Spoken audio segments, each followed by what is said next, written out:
자, 오늘은 본문 말씀을 가지고 자기 자리를 지키는 것이 능력이다라는 제목으로 하나님 말씀을 증거하겠습니다.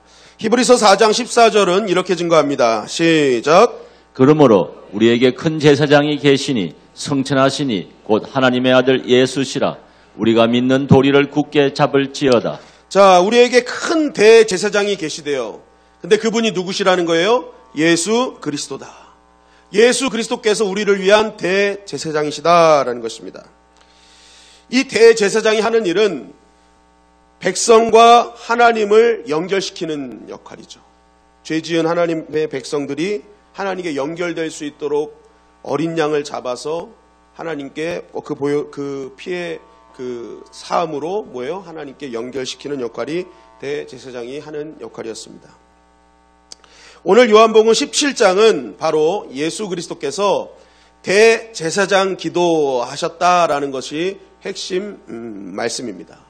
기도를 하시는데 어떤 심정으로 하셨느냐? 대제사장의 심정으로 하신 거예요. 그래서 이 17장은요, 본문 테마가 대제사장의 기도입니다.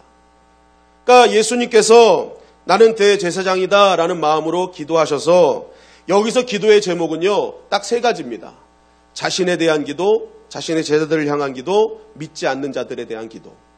그러니까 대제사장으로서 자신을 하나님과 연결시키고 자신이 사랑하는 제자들을 하나님과 연결시키고 아직 믿지 아니하는 사람들을 하나님과 연결시키는 기도를 하고 계시는 것이 요한복음 17장 말씀인 것입니다. 결국 이 대제사장으로서 그러한 자신의 정체성, 자신의 포지션을 아시니까요, 어떤 기도를 해야 되는지를 정확하게 알고 계시는 거예요. 난 대제사장이야. 그래서 나를 하나님께 연결시켜야 되고, 또 내가 사랑하는 사람들을 하나님께 연결시켜야 되고, 내가 나를 믿지 아니하는, 아직 주님을 믿지 아니, 하나님을 믿지 아니하는 자들을 하나님께 연결시켜야 돼야 돼. 라는 거예요. 우리가 먼저 이 대제사장으로서 기도하시는 이 예수님의 모습을 보면서 가장 먼저 깨닫는 것은요, 결국 내가 누군지 아는 것이 굉장히 중요하다는 거예요. 나의 정체성, 내 포지션이 무엇이냐. 예수님은 자신의 포지션과 자신의 정체성을 정확하게 아셨어요. 난 대제사장으로서 이곳에 부름받았다. 그래서 하나님과 연결시킨다라는 것이죠. 여러분, 마찬가지로 신앙생활을 하면서 우리에게 가장 중요한 것은요, 우리가 뭘 하는 것이 아닙니다. 나에게 주신 나의 포지션이 뭐냐. 하나님이 나를 어떤 정체성으로 부르셨느냐, 이게 굉장히 중요하다는 거예요. 여러분, 이 정체성만 확실하면요, 신앙생활이 어렵지 않는 것입니다. 여러분, 좋은 가정은 어떤 가정입니까? 좋은 가정, 행복한 가정. 집이 큰 가정, 돈이 많은 가정. 여러분, 집이 크고 돈 많다고 행복한가요? 편하긴 하지만 행복하진 않을 거예요. 그죠? 그렇다고 평안하냐? 그렇지도 않은 거예요. 여러분, 이 가정이 행복하기 위해서는요, 제가 가만히 보니까 각 가정의 구성원들이요, 자기의 정체성이 뭐냐, 자기의 포지션이 뭐냐만 확실히 알아도요, 그 가정은 행복할 수 있어요. 아버지가요, 자신이 내가 이 가정을 지키는 유일한 남자다라는 정체성을 갖고 있으면 어떻게 됩니까? 그 아버지는요, 그 가정을 위해서 목숨 바치는 거예요. 정체성이 중요한 거예요. 그런데 아버지가 정체성이 옆집 아저씨다라고 자기가 정체성을 갖고 있으면요, 집안에 일어나는 모든 일을 강 건너 불구경하듯이 하는 거예요. 난 옆집 아저씨인데 그러니까 내가 이 가정을 지킬 유일한 남자다 하는 정체성을 가진 아버지는요, 목숨 걸고 가정 지키는 거예요. 근데 그렇지 않은 아버지는 가정에 무슨 일이 있든 상관하지 않는 거예요. 여러분, 제가 자주 말씀드리는 예화 중에 하나가 백설공주의 계모가 왜 불행했습니까? 자신의 정체성을 자꾸만 50대 아줌마가 20대의 정체성을 갖고 있는 거예요. 20대랑 자꾸만 경쟁하잖아요. 여러분, 어떻게 변장이 화장을 이길 수 있겠습니까? 변장은 화장을 이길 수 없어요. 예. 근데 매일 20대랑 겨루는 거예요. 자기 정체성을 그렇게 딱 낮추어버리니까. 그러니까 딸이 맨날 경쟁 상대인 거예요. 경쟁 상대. 그러니까 그 가정이 행복할 수 있습니까? 그러니까 이 자신의 정체성을 잘못 설정하고 있으니까 매일매일 가정이 불행한 것입니다. 이러한 바람직하지 못한 정체성은요, 여러분, 이거 주님이 아니면 해결해 줄 수 없는 일이죠. 여러분, 그래서 성경을 보면요, 하나님께서는요, 항상 우리를 부르시고 구원하실 때 가장 먼저 강조하셨던 게 정체성입니다. 우리를 구원하시기 위해서 야, 너 살림이 필 거야, 너 환경이 좋아질 거야 하신 적이 없어요. 나는 너의 하나님이 될 것이고 너는 나의 백성이 될 거야. 나는 너의 아버지가 되고 너희는 나의 자녀가 될 거야. 하나님은 항상 정체성을 얘기하셨지 어떠한 우리의 환경이나 상황에 대해서 얘기하신 적이 없어요. 여러분, 그런데 중요한 것은 이 정체성만 확실하면요, 환경과 상황이 문제가 되지 않습니다. 왜 그렇습니까? 첫째는 하나님이 나의 아버지가 되신대요.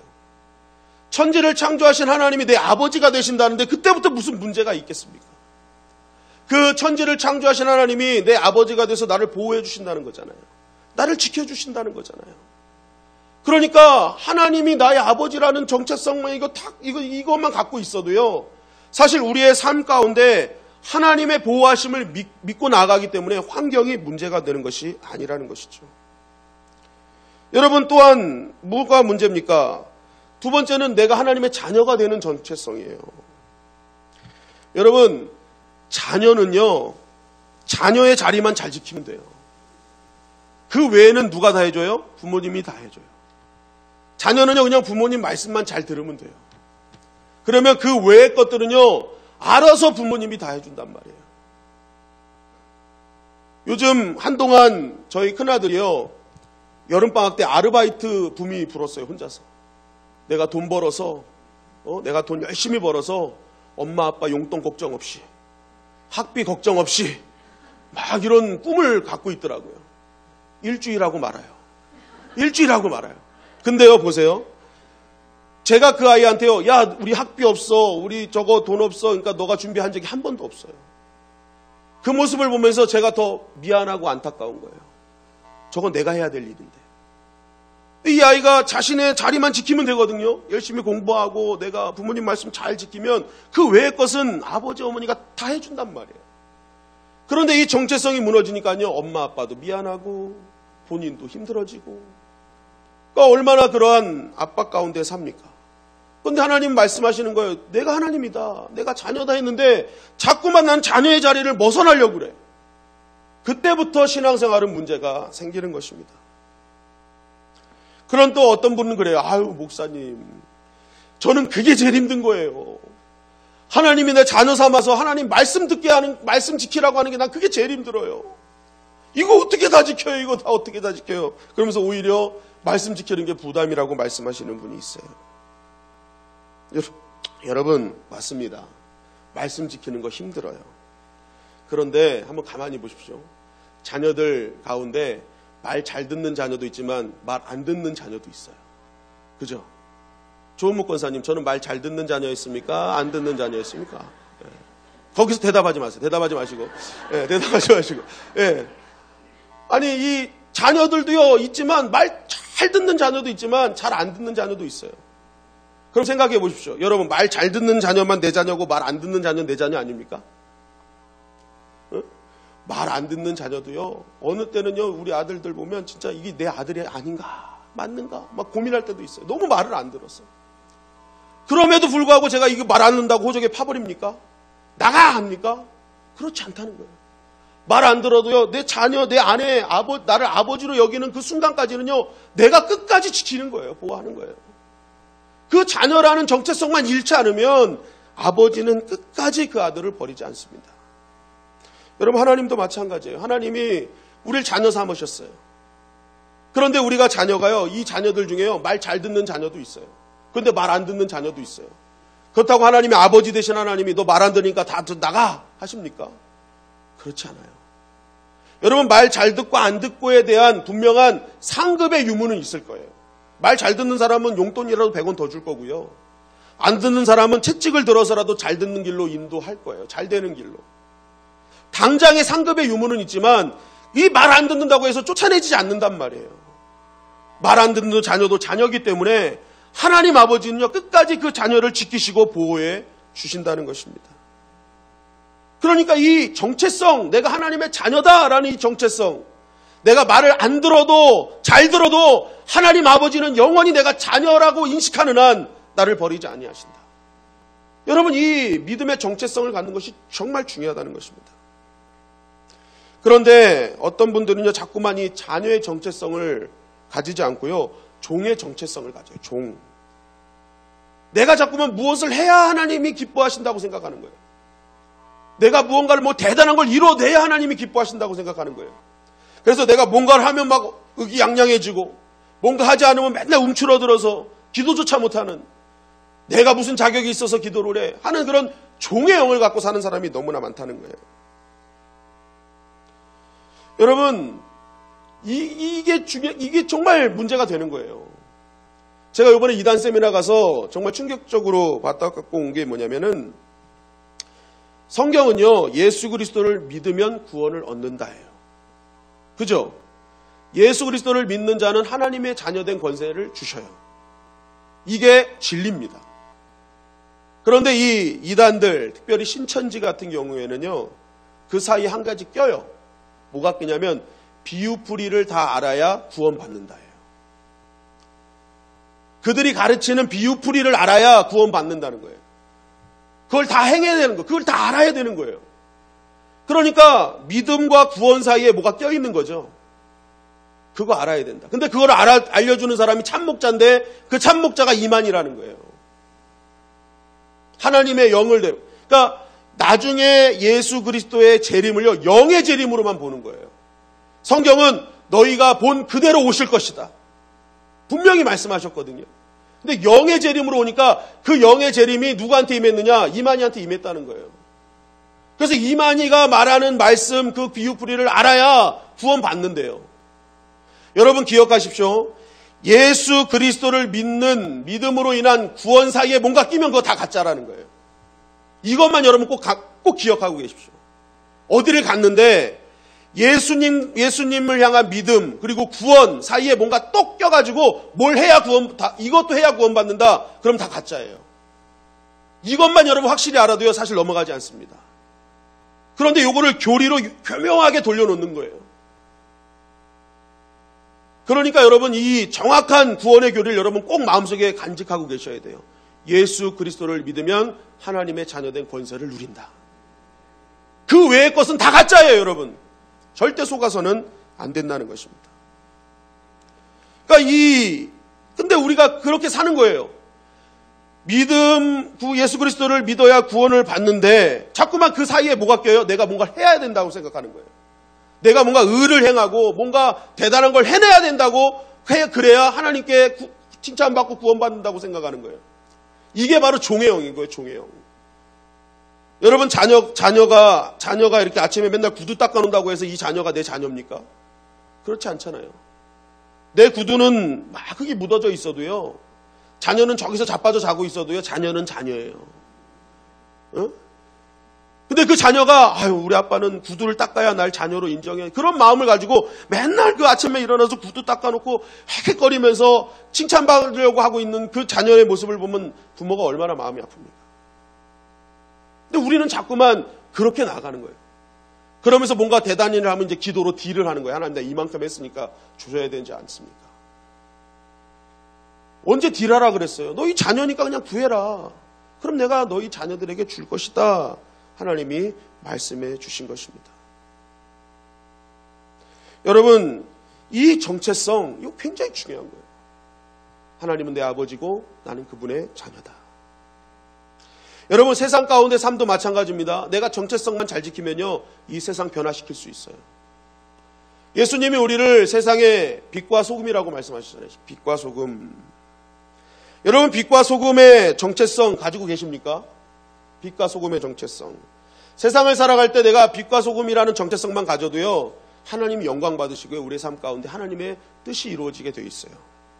왜 그렇습니까? 여러분, 빛과 소금은요, 철저하게 주님이 말씀하실 때 요구하신 게 있어요. 그 정체성을 가진 자는 희생한다는 거예요. 희생. 왜요? 빛은 100% 자신을 태워서 드러내는 거예요.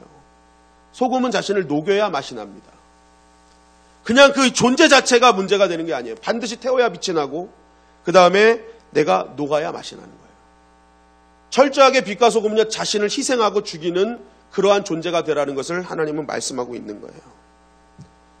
희생을 통해서 진정한 신앙인의 맛이 드러나야 된다라는 것이죠. 그래서 마태복음 5장 13절은 이렇게 증거합니다. 시작. 너희는 세상의 소금이니 소금이 만일 그 맛을 잃으면 무엇으로 짜게 하리요? 후에는 아무 쓸데없어 다만 밖에 버려져 사람에게 밟힐 뿐이라. 네, 자기를 녹여 이 맛을 내게 하라는 거예요. 근데 그 맛을 내지 않으면, 녹여서 맛을 내지 않으면 그냥 버려지는 인생이 된다는 것입니다.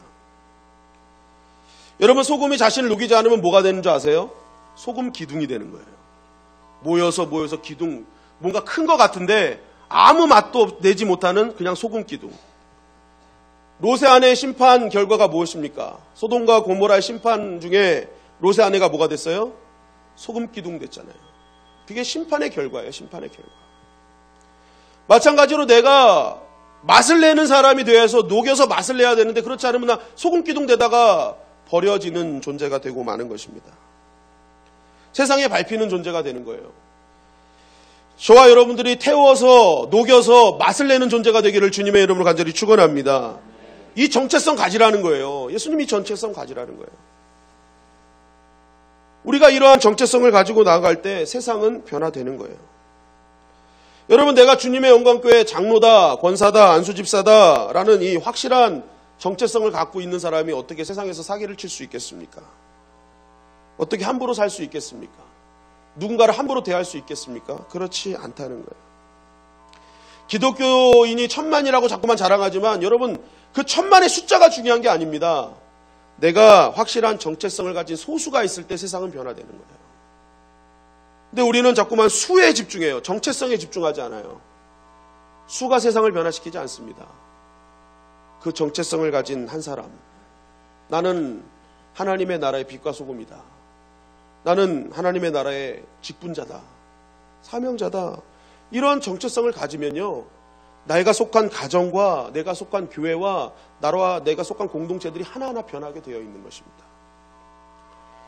여러분, 우리 교회가 정체성이 확실한 교회가 되기를 주님의 이름으로 간절히 축원합니다. 교회 존재의 목적이 우리 가운데 있는 거 아니겠습니까? 가정에서도 여러분들 확실한 믿음의 가정이 되시고요, 한나와 같은 기도의 어머니가 되십시오. 나는 디모데다라는 칭찬받는 자녀의 정체성을 가지십시오. 여러분, 그런 순간부터 가정은 천국이 되어지기 시작하는 것입니다. 두 번째는 베드로전서 2장 9절을 통해서 이렇게 증거하고 있습니다. 시작. 그러나 너희는 택하신 족속이요 왕같은 제사장들이요 거룩한 나라요 그의 소유가 된 백성이니 이는 너희를 어두운 데서 불러내어 그의 귀한 빛에 들어가게 하신 이의 아름다운 덕을 선포하게 하려 하심이라. 자, 성경은 정확하게 우리의 정체성, 우리의 포지션에 대해서 말씀하고 있어요. 너희는 택한 족속이다. 그리고 왕같은 제사장이야. 그리고 나의 소유된 백성이야. 항상 하나님은 성경을 통해서 우리의 정체성을 얘기하시는 거예요. 너희 이거 꼭 지켜야 돼. 이게 너희 정체성. 그러니까 이렇게 살아야 돼 라는 거예요. 그런데 중요한 건 뭐예요? 여기서 중요한 건 나를 왕같은 제사장으로 부르셨대요. 그러면 여러분, 예수 그리스도께서 대제사장으로서 하신 이 기도의 모습을 우리에게 보여주시면서 말씀하시고자 하는 요지가 뭘까요? 너희도 이 땅에 부름받은 제사장으로서 이같이 하라는 거예요. 이같이 해라. 제사장으로 부름받은 너희는 이같이 해야 된다라는 것입니다. 이 예수님께서 왕같은 제사장으로 이 대제사장으로서 하신 그 일을 보면서 너희 역시도 이와 같이 하라는 거예요. 그러면 예수님이 왕같은 대제사장으로서 하신 일이 무엇이냐는 거예요. 요한복음 17장 1절 말씀 다 같이 읽겠습니다. 시작. 예수께서 이 말씀을 하시고 눈을 들어 하늘을 우러러 이르시되 아버지여 때가 이르러 사오니 아들을 영화롭게 하사 아들로 아버지를 영화롭게 하게 하옵소서. 네, 첫 번째는 자신을 위한 기도를 하셔요. 자신을 위한 기도. 그러니까 대제사장은 자신을 위한 기도를 해야 된다. 두 번째는 요한복음 17장 9절 말씀입니다. 시작. 내가 그들을 위하여 비옵나니 내가 비옵는 것은 세상을 위함이 아니요 내게 주신 자들을 위함이니이다. 그들은 아버지의 것이로소이다. 자, 내가 그들을 위하여 기도한다. 내 제자들, 나에게 주신 사람들, 내 사랑하는 사람들을 위해서 기도하는 것이 제사장의 사명이라는 거예요. 요한복음 17장 20절 21절입니다. 시작. 내가 비옵는 것은 이 사람들만 위함이 아니요 또 그들의 말로 말미암아 나를 믿는 사람들도 위함이니 아버지여 아버지께서 내 안에 내가 아버지 안에 있는 것 같이 그들도 다 하나가 되어 우리 안에 있게 하사 세상으로 아버지께서 나를 보내신 것을 믿게 하옵소서. 네. 마지막으로는 뭐예요? 나와 함께하는 나에게 주신 사랑하는 사람들과 그 외에 아직 하나님을 믿지 아니하는 사람들을 위한 기도. 그러니까 예수님이 대제사장으로서 하신 이러한 기도의 사역, 이런 기도와 삶을 뭐예요? 우리 왕 같은 제사장인 우리가 이제 하라는 것입니다. 그럼 첫 번째 뭐예요? 가장 중요한 것은 따라하겠습니다. 나를 위해서 기도하라. 나를 하나님과 연결시키는 인생을 살라는 것입니다. 우리 1절 말씀 다시 한번 읽겠습니다. 시작. 예수께서 이 말씀을 하시고 눈을 들어 하늘을 우러러 이르시되 아버지여 때가 이르러 사오니 아들을 영화롭게 하사 아들로 아버지를 영화롭게 하게 하옵소서. 자, 예수님이 가장 먼저 자신을 영화롭게 해달라고 기도합니다. 자신을 거룩한 자로 세워달라고.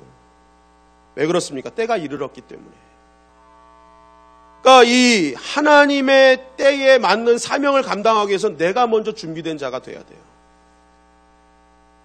여러분, 하나님의 사역을 방해하는 것은요, 주변 사람이 아닙니다.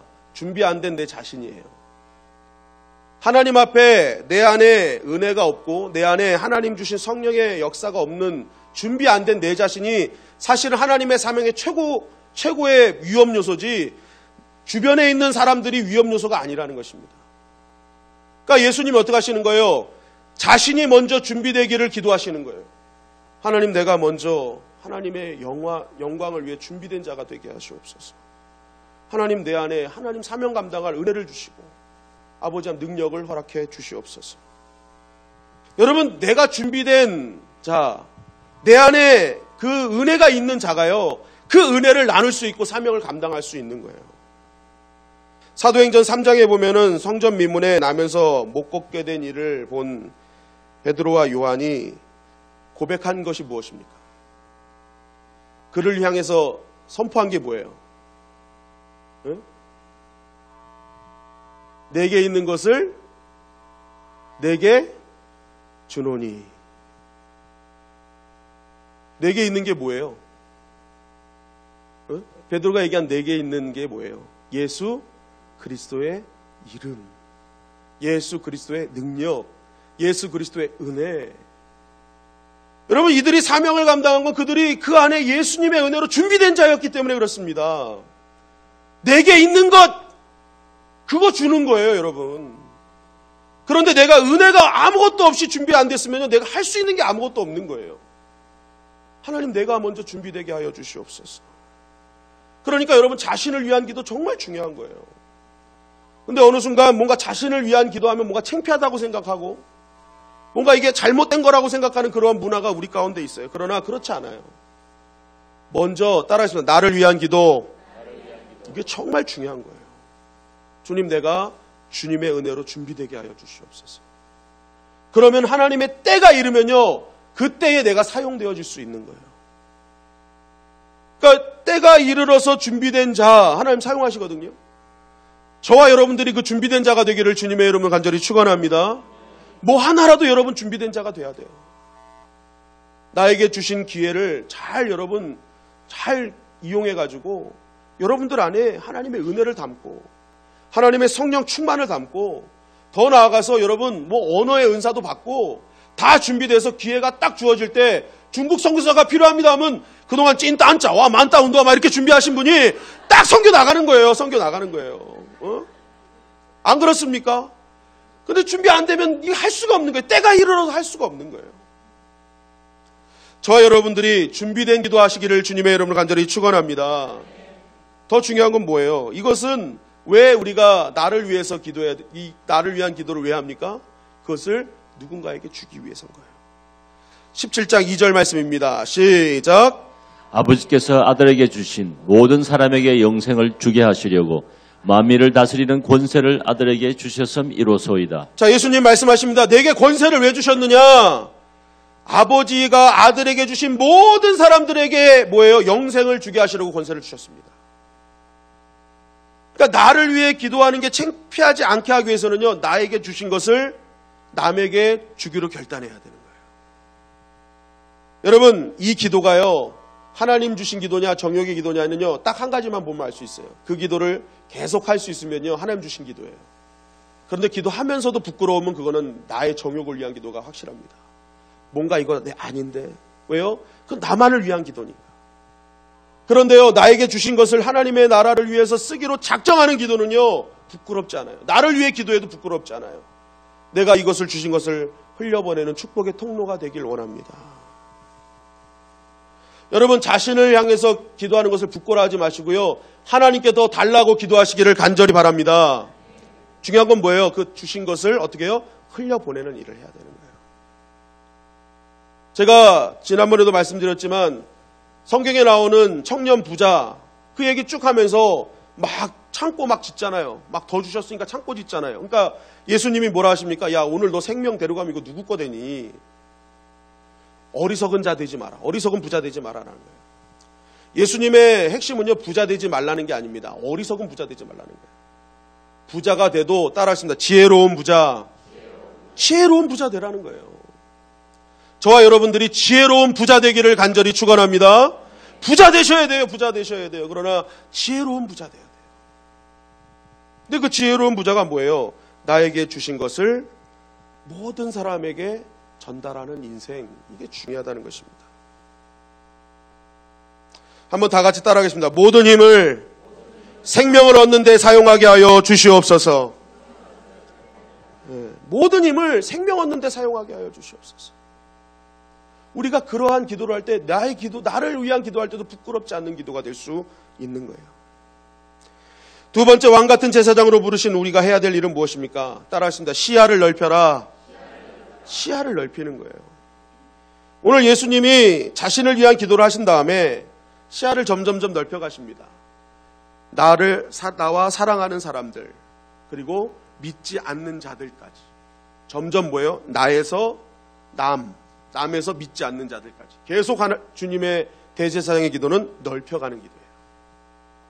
나에게 머무른 기도가 아니라 진짜 제사장의 기도는 넓혀가는 기도다.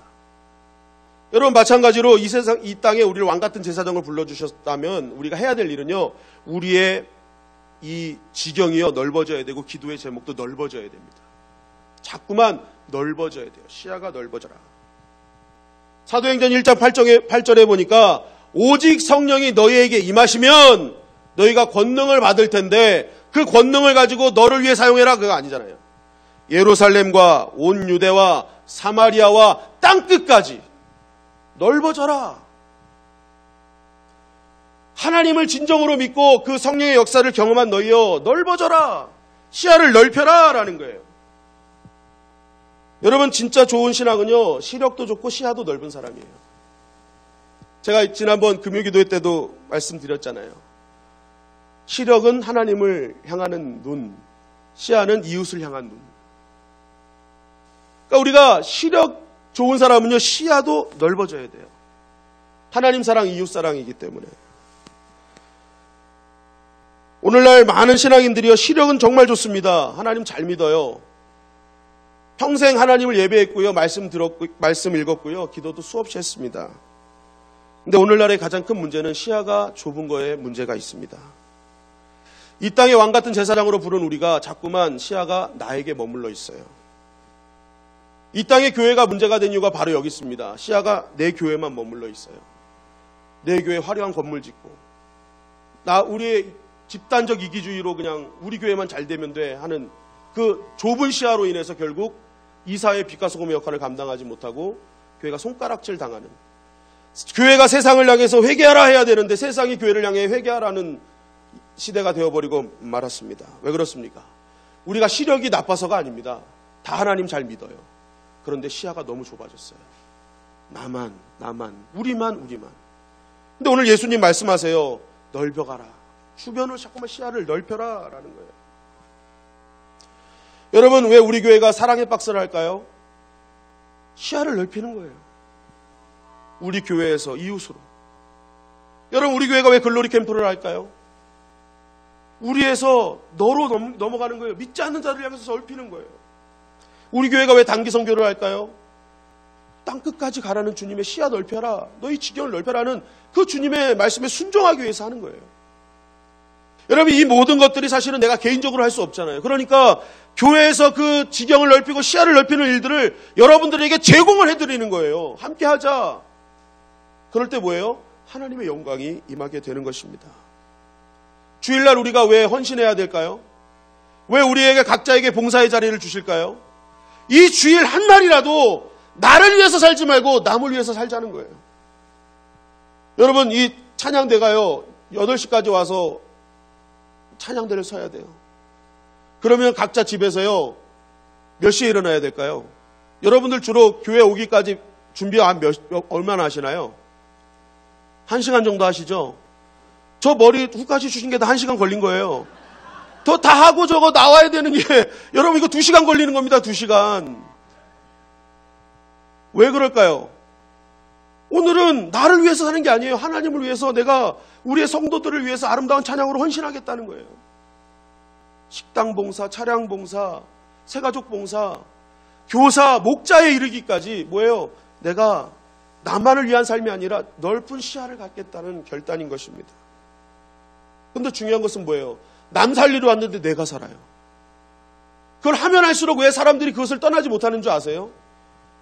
사실 그거 나 살고 싶어서 왔는데 남도 살리는 거예요. 그리고 나도 살아요. 같이 살아요. 여러분, 우리 주님의 영광교회가 점점 시야가 넓은 교회가 되기를 주님의 이름으로 간절히 축원합니다. 여러분, 다윗은요 골리앗을 때려잡았습니다. 뭐 문제가 없는 인생이었잖아요. 그런데 사울왕이 자기를 죽이려고 하니까 자기 문제에 골몰해집니다. 자기 문제만 생각해요. 그러니까 뭐예요? 사람이 두려워지고 계속 뭐예요? 미친 척하고 도망다니는 신세가 되어버리고 맙니다. 근데 사무엘상 23장에 가서 어떻게 해요? 그 일날을 블레셋이 와서 그 타작마당을 빼앗아간다는 얘기를 듣고 자기도 도망자 신세인데 내가 도와줘야겠다는 마음을 갖잖아요. 그러니까 도망 다닐 때는 한 번도 하나님 찾지 않다가 이 그 일날에 대한 시야가 넓어지니까 하나님을 찾잖아요. 하나님 이거 어떻게 해야 됩니까? 내가 구원해 줄 것이다. 해라. 그러니까 어떡합니까? 담대하게 해내야 됩니다. 시야가 넓어진 순간부터 하나님을 제대로 찾고 하나님의 구원의 역사를 경험하게 되는 것입니다. 여러분, 우리의 인생의 문제가 때로는 풀리지 않을 때요, 한번 여러분들 시력을 점검하지 마시고 시야를 점검해 보세요. 내 문제만 집중하진 않았는지. 여러분, 시력은 거의 문제가 없어요. 다만 시야가 너무 좁을 뿐이에요. 여러분들 주변에 내 사랑하는 사람들, 믿지 않는 사람들, 그러한 사람들을 위해서 여러분 시야를 점점점 넓혀가다 보면요, 어느새 내 문제도 풀려져 있어요. 그게 하나님의 법칙인 것입니다. 여러분, 예수님의 제자들은 강력했습니다. 그러나 이들이 갖고 있는 한계가 있었어요. 이들은 정통 히브리파 유대인들이었어요. 선민사상에 젖어 있었어요. 그러다 보니까 예루살렘을 못 넘어요. 땅끝까지 가야 되는데 그 삶은 감당해야 되는데 예루살렘을 넘지 못해요. 그러니까 뭐예요? 헬라파 유대인 사도 바울을 선택하시는 거예요. 시야를 넓힐 수 있는 사람. 제자들은요 12명이었어요. 그런데 사도 바울은 혼자였어요. 근데 시야가 넓은 한 사람이요 세계를 복음으로 이끄는 하나님의 맹수 같은 인생이 되는 거예요. 그만큼 시야를 넓히고 넓힐수록요 여러분 하나님께서는 거기에 맞는 은혜와 감당할 능력을 허락해 주실 줄 믿습니다. 하나님 나에게 뭔 사명을 맡기면요 그거에 따른 능력도 주시는 거예요. 그렇기 때문에 여러분 시야 넓히는 것을 두려워하지 마십시오. 여러분들이 시야를 넓히면 넓힐수록 하나님의 능력은 배가 되는 것입니다. 그러니까 우리가 항상 해야 될 일은 뭐예요? 시야를 넓히는 인생이 되어야 된다. 그래서 뭐예요? 나도 하나님과 연결시키고 나의 사랑하는 사람들을 하나님과 연결시키고 또 믿지 않는 자들을 하나님과 연결시키는 역할. 여러분 마귀는 자꾸만 이 연결을 못하게 만드는 거예요. 분열시키는 거예요. 그런데 하나님의 사람은 연결하는 사람인 줄 믿습니다. 연결시키는 거예요. 연결시키는 거예요. 주여 내가 연결하는 자가 되게 하여 주시옵소서. 마지막으로 한 말씀만 더 드리자면 주님은 대제사장으로서 우리를 끝까지 하나님과 연결시켜 주실 것입니다. 지금도 보좌 우편에서 우리를 위해 쉬지 않고 기도하고 계세요. 여러분 이러한 주님의 은혜가 있는 한 우리는 결코 하나님의 사랑에서 끊어지지 않을 줄 믿습니다. 로마서 8장 37절 39절 말씀입니다. 시작. 그러나 이 모든 일에 우리를 사랑하시는 이로 말미암아 우리가 넉넉히 이기느니라.